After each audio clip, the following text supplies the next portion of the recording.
Now, I think I've shared this with you before, but when I was a kid, I loved playing board games. But even though I loved playing board games when I was a kid, there was one particular board game that I came to loathe when I was little. And it was the game Mousetrap. How many of y'all remember the game Mousetrap? Now, if you don't remember the game Mousetrap, the object of the game is actually pretty easy.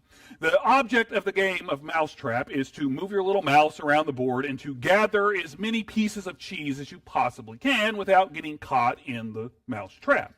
But even though all of that sounds pretty simple, it doesn't mean that the game was actually easy to play. And that's because at the heart of the game, the actual mousetrap involved in Mousetrap is what we call a Rube Goldberg machine. And a Rube Goldberg machine is a machine that is designed to perform one simple task in the most complicated way that it can possibly be performed. So in the game Mousetrap, the Rube Goldberg machine, its simple task it's trying to accomplish is to drop the net that will catch the mouse. But you can't just drop the net to catch the mouse because that's not going to be much fun. So the fine folks over at Hasbro decided to make things, let's just say, a little bit more complicated. So here's everything that you have to do in the board game Mousetrap to have a chance to catch the mouse. The first thing you have to do is you have to pull back a stop sign that's connected to a rubber band. When you release the stop sign, the rubber band contracts, the stop sign moves forward, and it hits a bucket.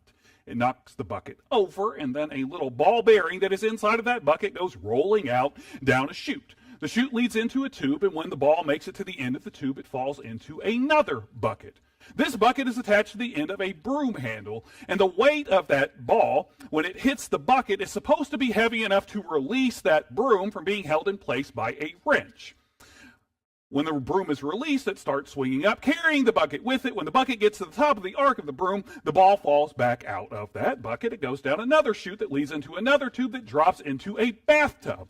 The ball is then going to roll around into the bathtub until it falls out through the drain. As the ball comes down out of the drain and plummets toward the board game, it's supposed to land on a diving board. When it hits the diving board, it's supposed to launch a diver into the air. The diver is supposed to land inside of a pool. And when the diver lands inside of the pool, his weight is supposed to be enough to trigger the mechanism that releases the net that falls. And then, if you are lucky, you will catch the mouse.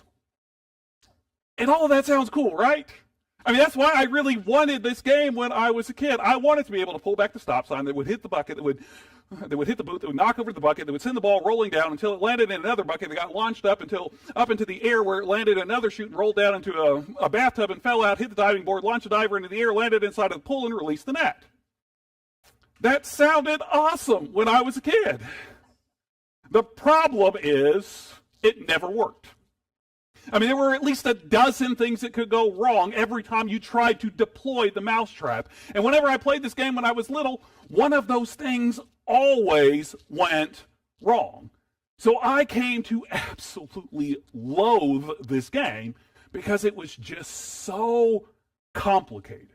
Way more complicated than it needed to be.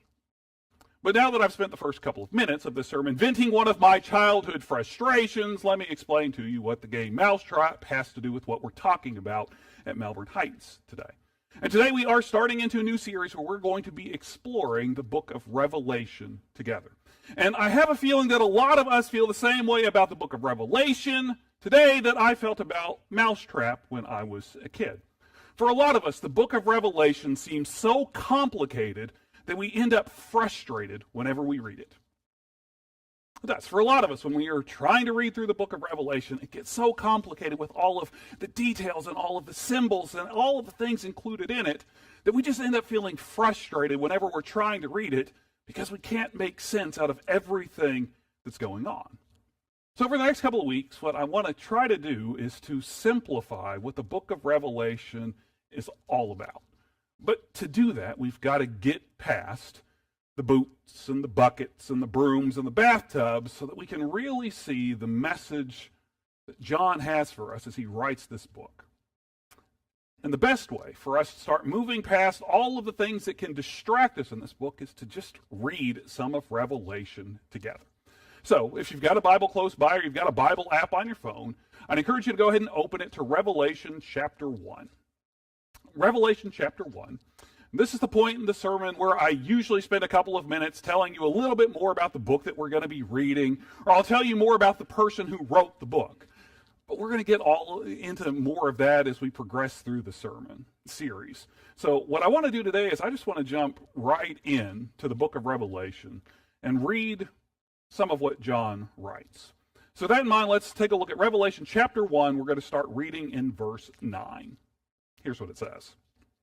It says, I, John, your brother who shares with you in the hardship, kingdom, and endurance that we have in Jesus, was on the island called Patmos because of the word of God and my witness about Jesus.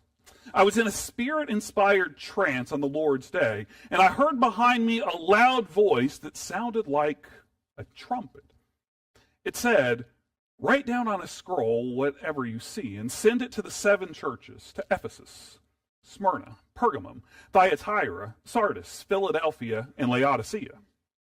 I turned to see who was speaking to me, and when I turned, I saw 7 oil lamps burning on top of 7 gold stands. In the middle of the lampstands, I saw someone who looked like the Son of Man. He wore a robe that stretched down to his feet, and he had a gold sash around his chest.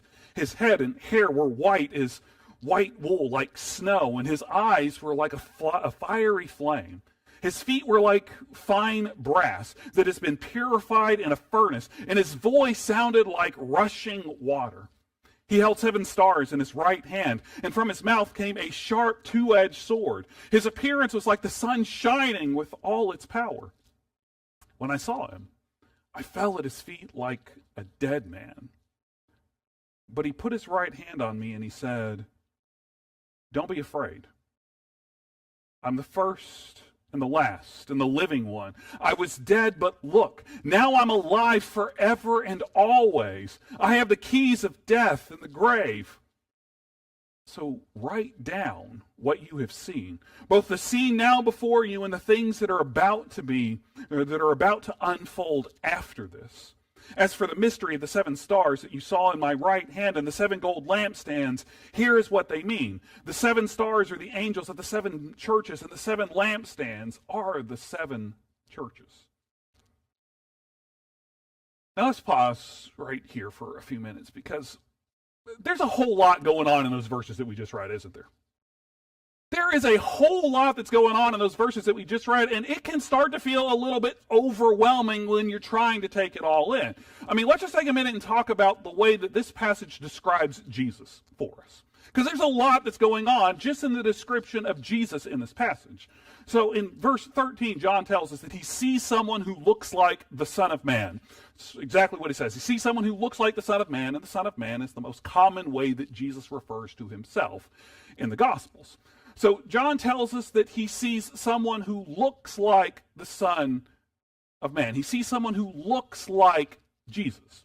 And there are a lot of scholars who believe that the John who writes the book of Revelation is the same John that was one of Jesus' first disciples, part of Jesus' inner circle.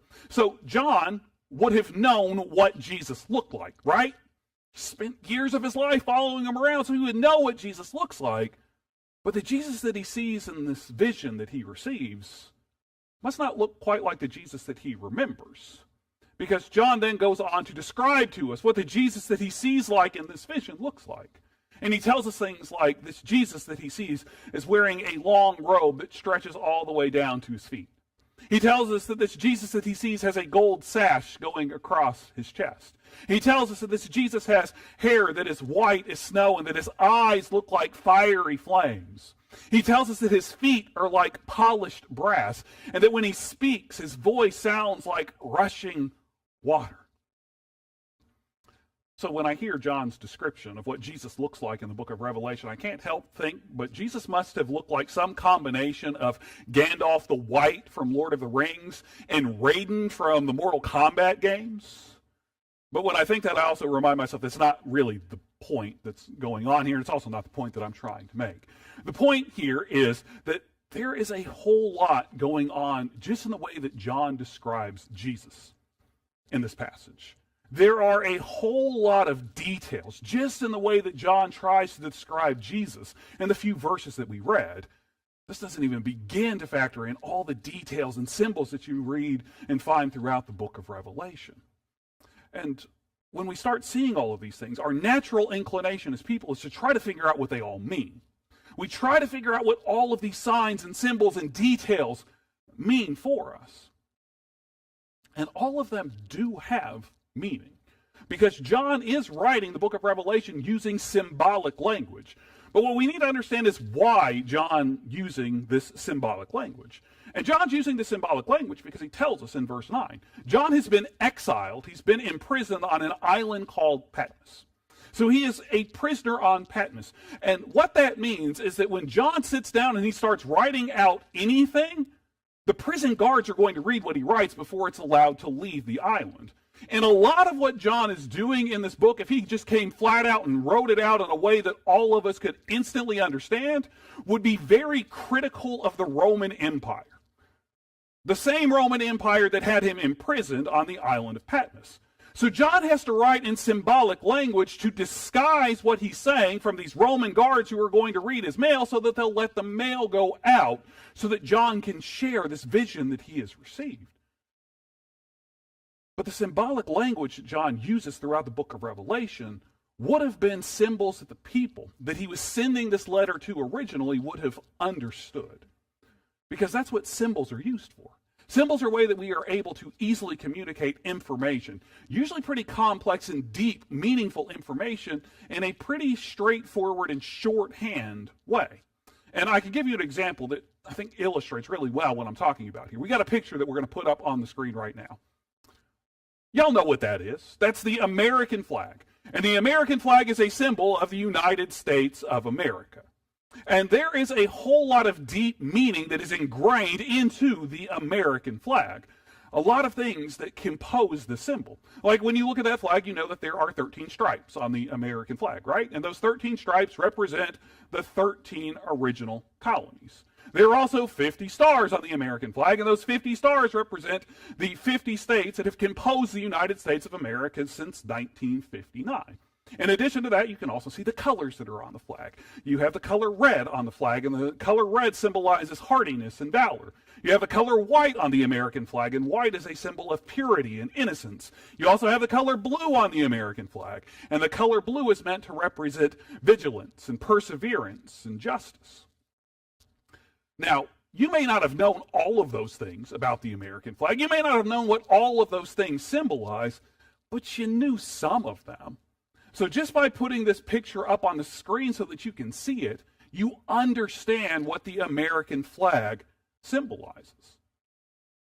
Well, the same thing would have been true for the people that John was first writing the letter of Revelation for. John would have used symbols that they recognized and that they understood what they meant as soon as John wrote them down, as soon as they read his words.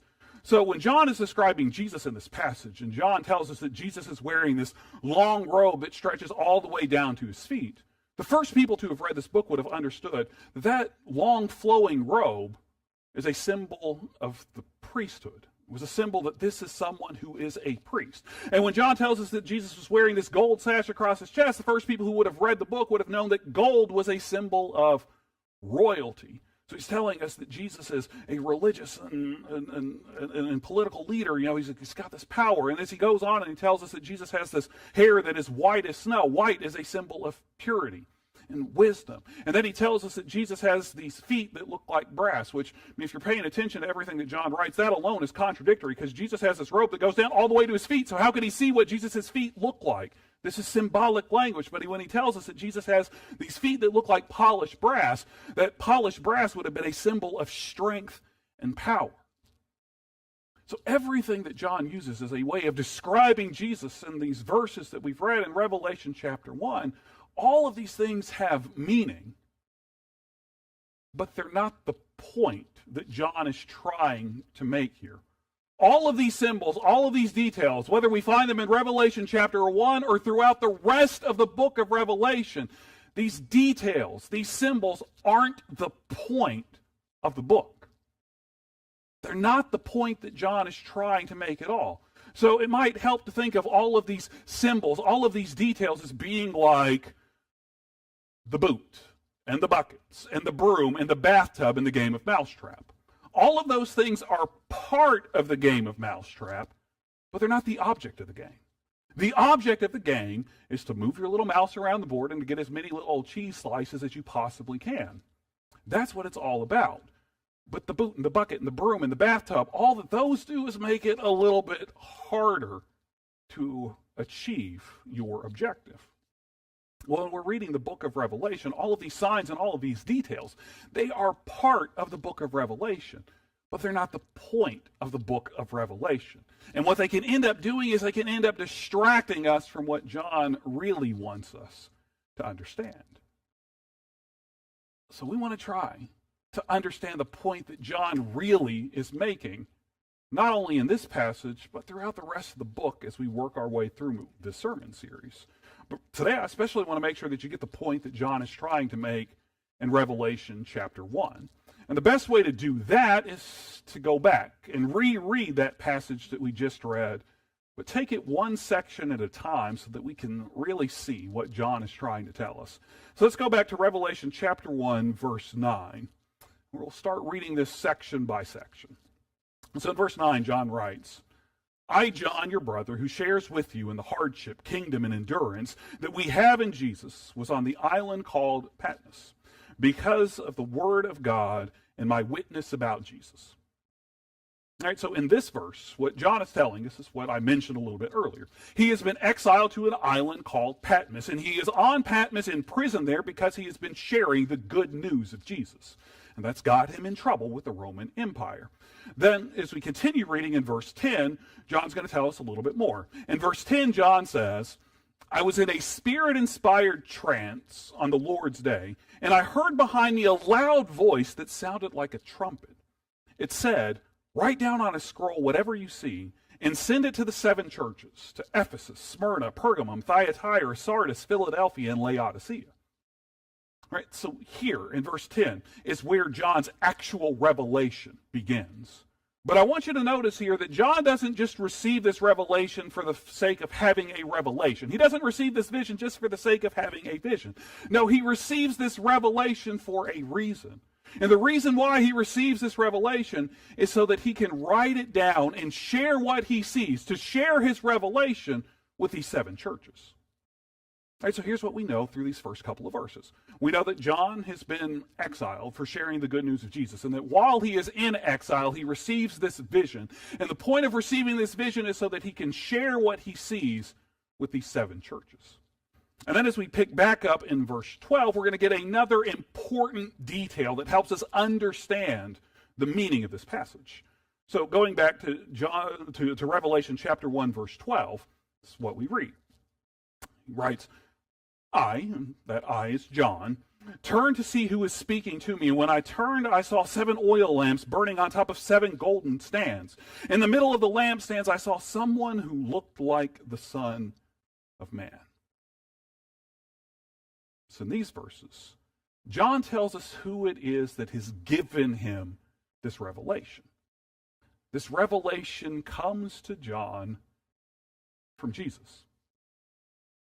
So all of these verses that we read, with all of those complex details and signs inside of them, all of that information that we read in the first chapter of Revelation, it really has one simple point. That one simple point is that Jesus has a message for his followers. That's it. So that means that the book of Revelation is Jesus' message for his followers. That's it.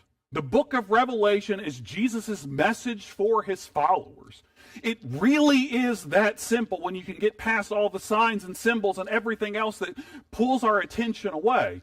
Jesus has a message for his followers. And we have just spent at least the last 150 years in the church history really complicating all of this, making it harder than it has to be. And if you keep reading in the book of Revelation, if you go past Revelation chapter 1 and you read chapters 2 and 3, you're going to understand why it is that Jesus has a message that he wants his followers to receive. Now, we don't have time this morning to read through Revelation chapter 2 and 3 together, so let me give you the really short version of what happens in these chapters. The really short version is Jesus has a message that he wants these churches to hear, because all of these churches, all 7 of them, are struggling. They're all going through a tough time. They all need to hear a message from Jesus. But it's not just these 7 churches that are struggling. Because remember, there's a lot of symbolic language that is used throughout the book of Revelation.